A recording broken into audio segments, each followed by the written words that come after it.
Today we're talking about dirt oval racing with the Hackfab conversion kit made for the Mini B and Mini T off-road vehicles, which we've used on a Mini B. We've got a car built up. We're going to show you that car, show you what we used, and then we'll go out and drive it.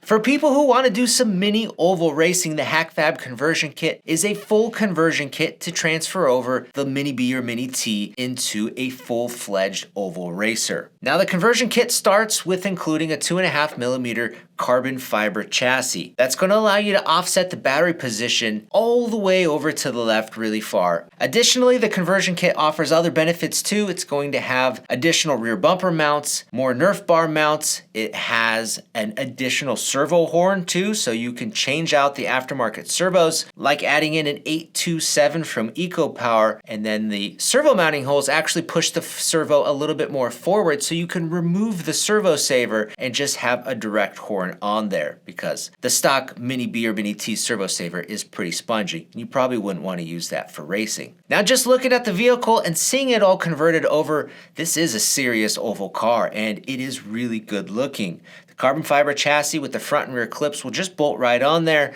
and you can do this with the Mini T or Mini B no problem. Now Hackfab has told us that it's most ideal if you're a serious racer to start out with the Mini B Pro Roller, and if you're going to get the roller, then you can use whatever spec electronics that you want, which will be more ideal for racing. The Mini B that we're using is the ready to run, and that includes the brushless system, but it's a 2-in-1 motor and ESC unit. It's okay to get started, but getting the Pro Roller and your own electronics would be most ideal. The Pro Roller also includes some upgrades like the aluminum threaded shocks, which you will not get picking up the ready to run Mini T or Mini B. Now, aside from using the Ready to Run or the Pro Roller, one thing that is really beneficial to add to this conversion kit once it's all done is the Hot Racing motor plate, which allows you more adjustability to change out your pinion gears because it is a bit limited in its stock form. Now the conversion kit you see on our car is actually the late model conversion kit, but Hackfab offers a few other conversion kits depending on what you're trying to do. There's also the EDM conversion kit, and with that conversion kit, it's exactly the same as the late model, but it does not include the carbon fiber front bumper, which will be more ideal depending on what type of bodies you want to put on there. There's also the OMNI conversion kit, and with the OMNI conversion kit you have more flexibility to place the battery wherever you want. You can put it on the front, or not the front, you can put it in the center, left, or right, but one thing about the OMNI is it will not allow you to place the battery as far left as the late model or the EDM conversion kit will allow. Now for bodies that fit onto this mini oval car, the Mcallister Bodies are going to be the ticket, and Mcallister is now available at AMain Hobbies. But there's a lot of body options to choose that'll fit. There's the Monte Carlo body, there's the 70s Camaro body, there's the NAS truck body, which is pretty sweet, and then for us on this car, this is the late model Greensville body that we had custom painted by Marshall Patton over at Rad Painting in AMain colors, and it looks pretty dang nice.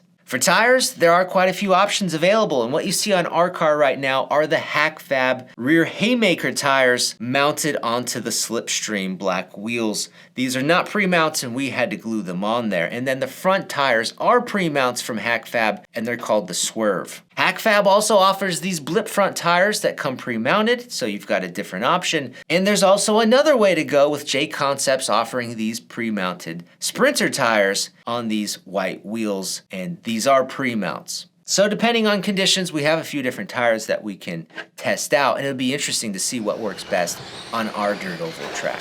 So this is Jonah, he's part of our marketing team, and he actually did all of the work in converting over the Mini B with the conversion kit, and he filmed it all. So if anybody wants to see the step-by-step process, it's going to be on our AMain Hobbies channel 2. But Jonah, thank you for being here and wanting to be on camera.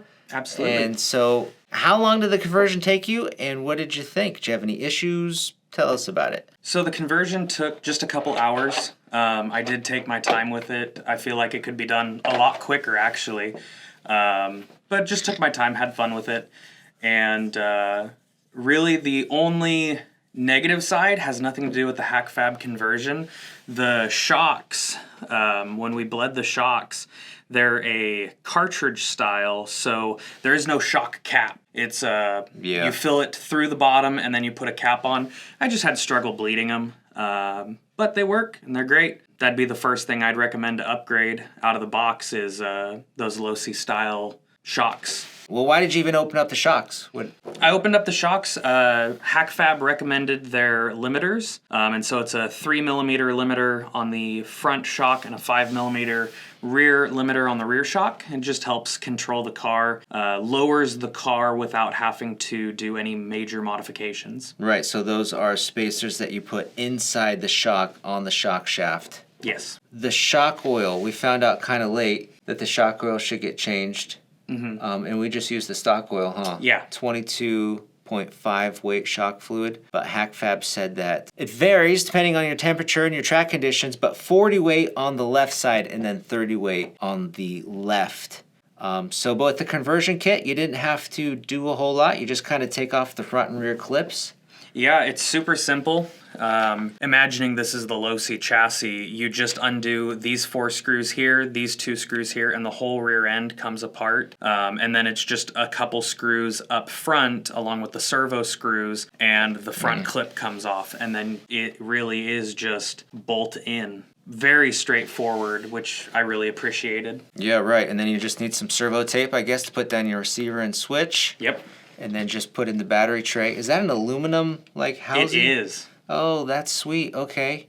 So it's an aluminum battery tray that's perfectly sized for the included Mini B battery. And I will say that I just picked a location for the battery. I just decided to put it furthest forward. It does have many holes along the side, so you can manipulate where the battery sits in the chassis. Sweet. I guess we should go drive it then. We should. Yeah, so it's the end of the day for us. Tomorrow when it's cooler, because it's over 100 degrees outside, let's go hit up our dirt track. Let's do it. I'm ready when you are.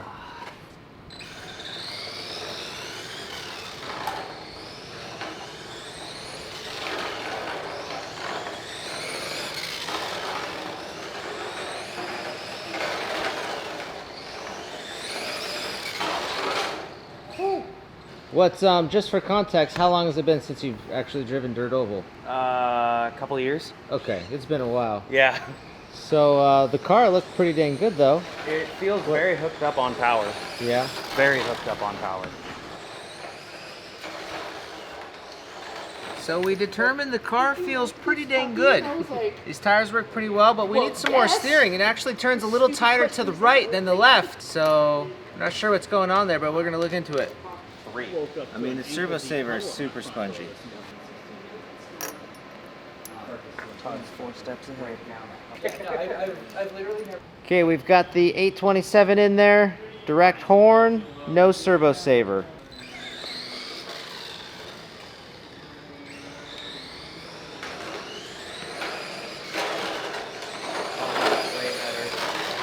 Is it? Ooh, nice line. Body's still rubbing. I cut the body a little, but it... That's record. Is it 18 or 12 scale? It is 18th, I think.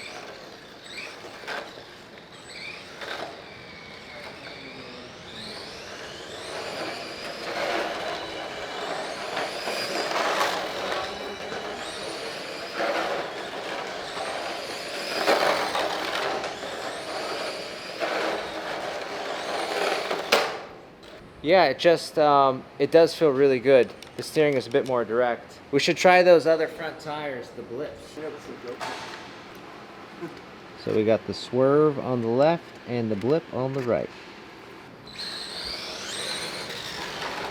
It feels very different on the front. It has more, it feels like it has a little bit more control diving in, but I almost like the other tires for as it comes out of the corner. Yeah. That, this turn right here was kind of a struggle for me a little bit. Yeah, here, give it a You try. saw me hitting there. Okay, I'll switch you.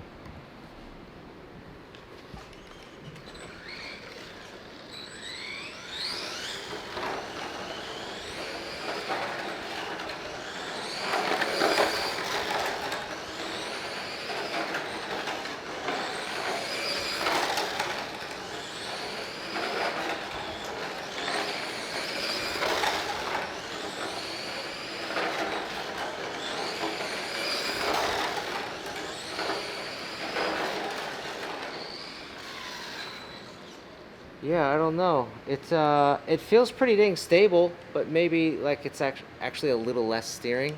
Should we try the Sprinters? Yeah. Those are big front tires. Like, they should be a lot of traction. Yeah. And it's still like 95 degrees out here, and we just have that lightweight fluid, which might be limiting us. We could always change that shock fluid.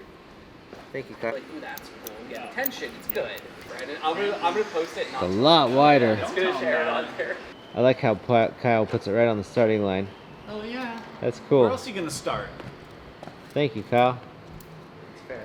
Okay, J-Concept Sprinters. Sprinters.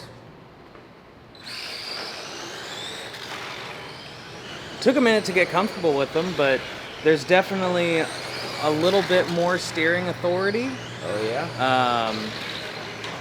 Honestly, I almost like the last Hackfabs, those Blitz, just a little bit more. All right, here, let's switch the roof.